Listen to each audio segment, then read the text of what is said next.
दास क्या करे।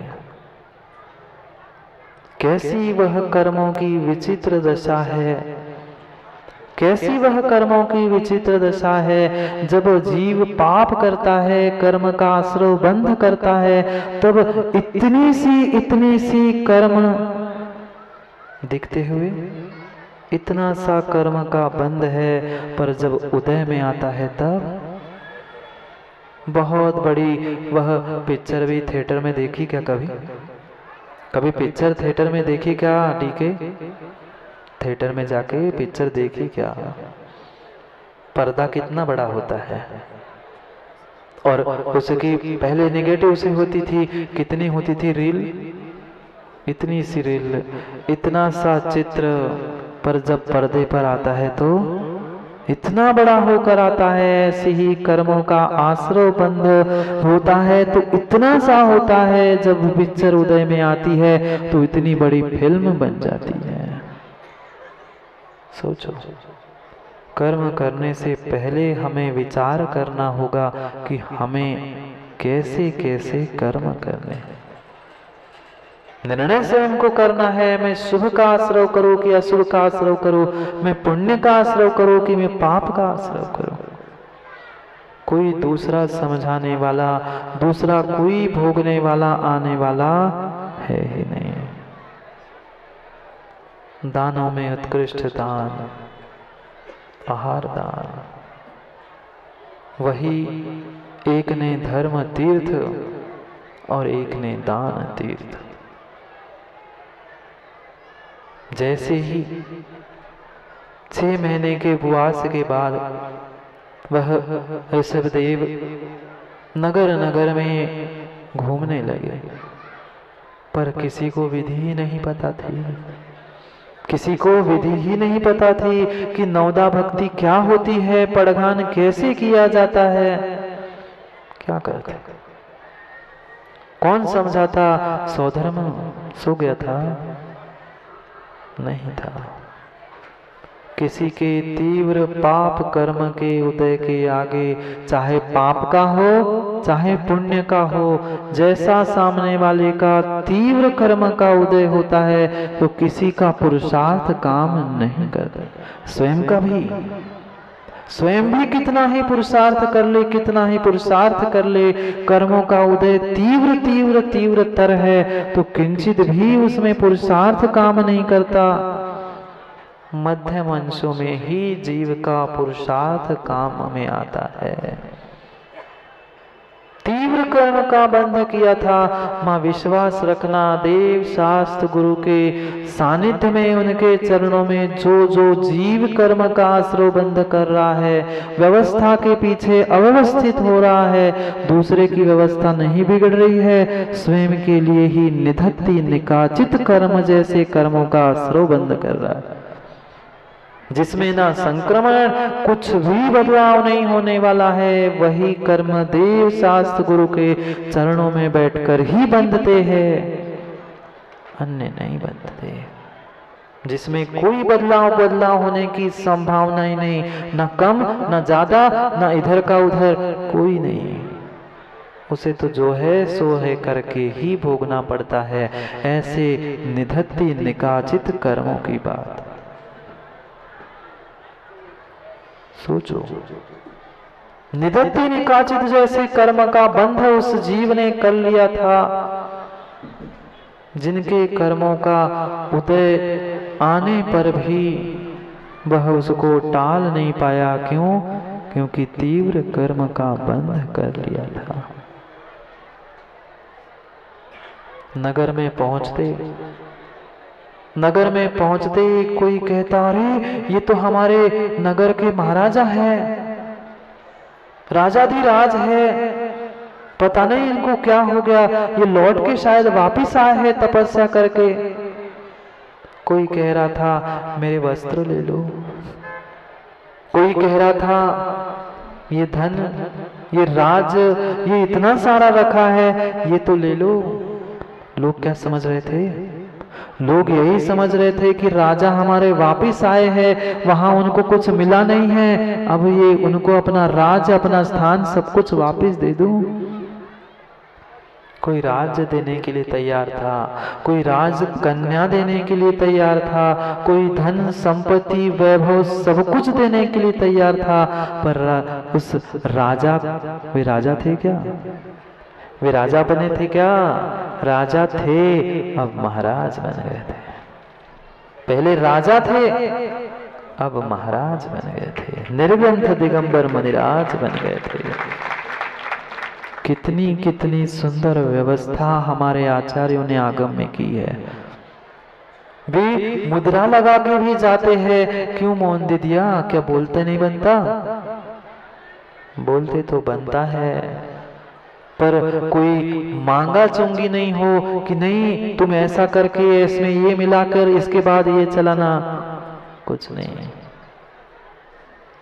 ये प्रत्येक विधि आगम में इसीलिए बताई है कि कितनी कितनी स्वाधीन पराधीन, दोनों बातें, स्वाधीन भी है और पराधीन भी है।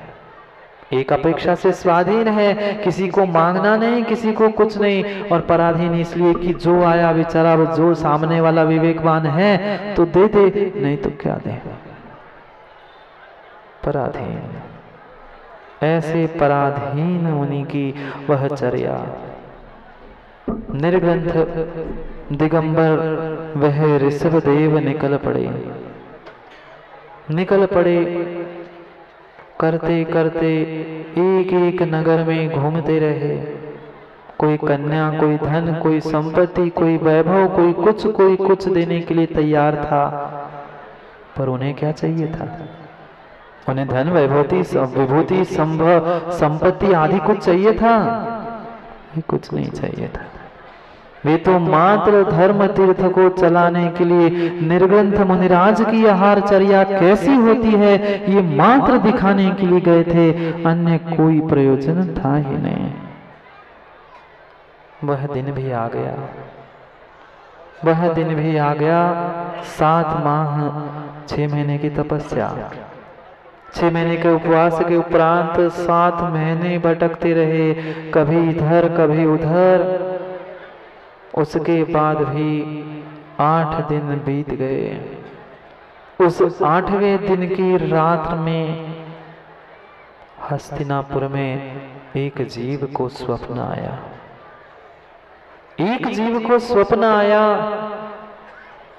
सपने में उसने 8 उत्कृष्ट वस्तुओं को देखा। सुमेरु पर्वत दिख गया, केसरी सिंह उसे उसने देख लिया, रत्नों से भरे समुद्र को देख लिया, कल्प वृक्ष आदि शुभ 8 स्वप्नों को देख लिया। जीव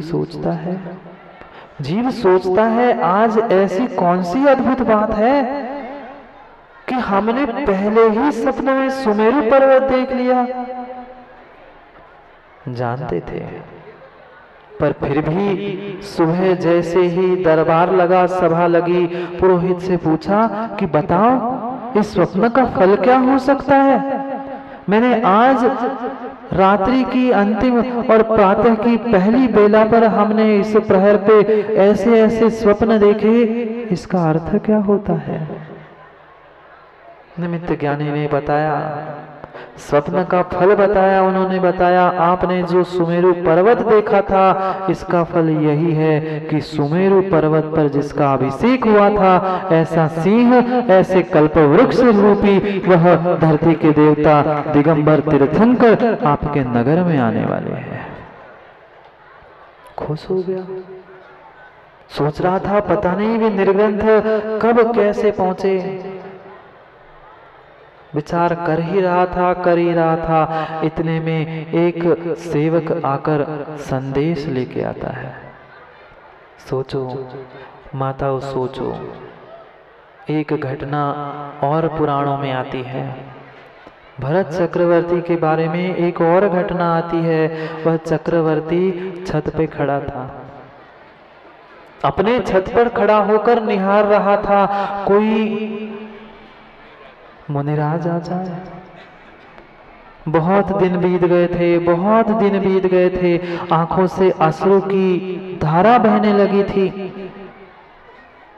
सोच रहा था क्या हो जाए, आज क्या हो गया। मैं 6 खंड का स्वामी, पर फिर भी मुझे निर्ग्रंथ नहीं मिल रहे हैं।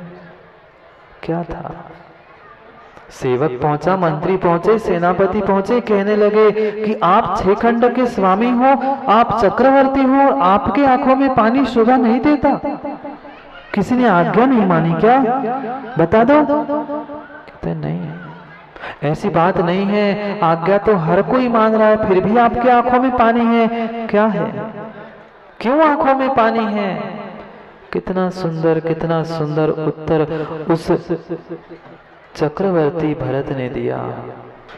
वो कह रहा था क्या करूं मैं, आंखों में आंसू इसी कारण से आ रहे हैं। कारण यही है।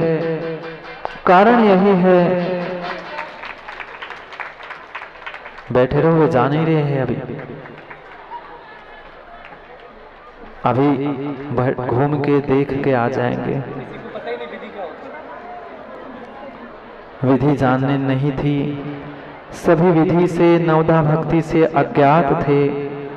सुबह घूमकर भटककर पुनः वापस आ गए।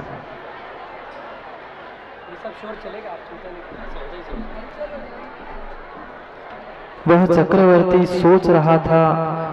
सेनापति मंत्री ने पूछा कि क्या हो गया? चक्रवर्ती ने उत्तर दिया, आज ये मेरा माथा मुझे सड़े नारियल से भी गया बीता लग रहा है। आज ये मेरे हाथ नाग के फणे से लग रहे हैं। क्यों, ऐसा क्या हुआ? वो कहता है बहुत दिन हो गए भाई, बहुत दिन हो गए। आज तक बहुत दिनों से मैंने निर्ग्रंथ के हाथ पर ग्रास आहार दान नहीं रखा, उनको चरणों में माथा नहीं टेका है, इसलिए माथा मेरा सड़िया नारियल हो गया और ये हाथ नाग के फणे से हो गए। इतना कहना ही था, इतना ही कहना था। उतने में 2 चारण रिद्धि निर्ग्रंथ मुनिराज उस भरत चक्रवर्ती के छत पर उतर गए।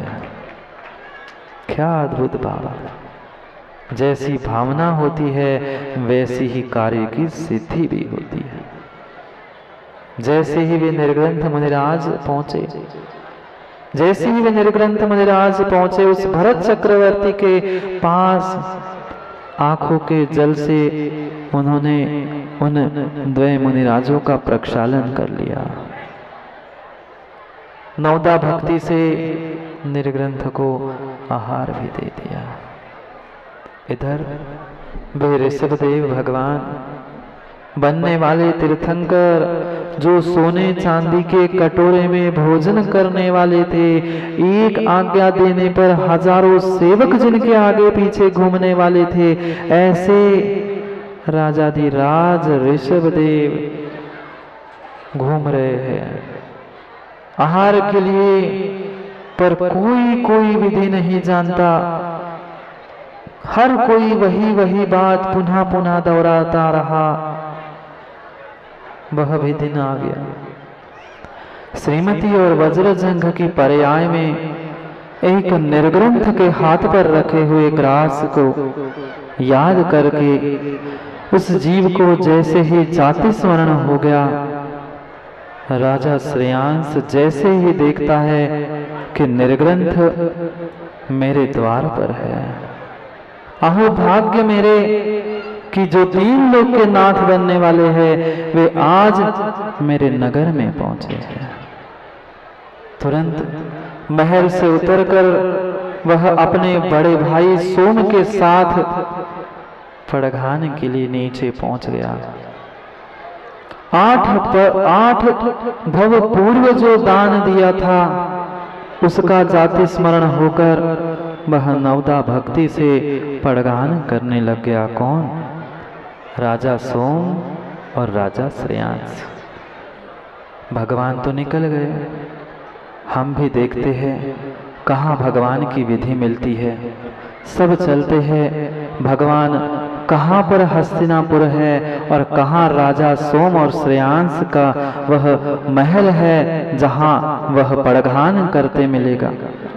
घूमते घूमते वह अब स्थान बिल्कुल नजदीक पहुंचने वाला है और वह कहीं और नहीं, जहाँ नौदा भक्ति होती है वही वह भगवान भी पहुंच जाते हैं।